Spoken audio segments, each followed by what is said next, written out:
યા દેવી સર્વભૂતેષુ. આ મંત્ર આપણે અનેક વાર સાંભળીએ છીએ, પણ એનું સાચું વિજ્ઞાન જાણો છો? જ્યારે દેવતાઓ બધું જ હારી ગયા, ત્યારે તેમણે આ જ અપરાજિતા શક્તિ, આ અપરાજિતા સ્તુતિ દ્વારા દેવીનું આહ્વાન કર્યું હતું. આ મંત્ર માત્ર કોઈ સામાન્ય શબ્દો નથી, પણ તે આપણી અંદર રહેલી અદૃશ્ય શક્તિને જાગૃત કરવાની એક પદ્ધતિ છે. કેવી રીતે શાંત માતા પાર્વતીના શરીરમાંથી ભયંકર અંબિકા દેવી પ્રગટ થયા, આ દર્શાવે છે કે પરમ શાંતિમાંથી જ સૌથી મોટી ક્રાંતિનો જન્મ થાય છે. જ્યારે તમારું મન સંપૂર્ણપણે શાંત અને સમર્પિત હોય, ત્યારે તમારી અંદરની અદૃશ્ય ઉર્જા કોઈ પણ મોટા અસુર કે સમસ્યાનો નાશ કરી શકે છે.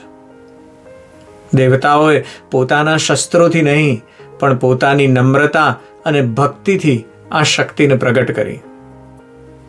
આજના સમયમાં આપણે પણ આપણી આંતરિક કાલિકાને જરૂરથી ઓળખવાની જરૂર છે, જે આપણા ડર અને એન્ઝાયટીનો નાશ કરે છે.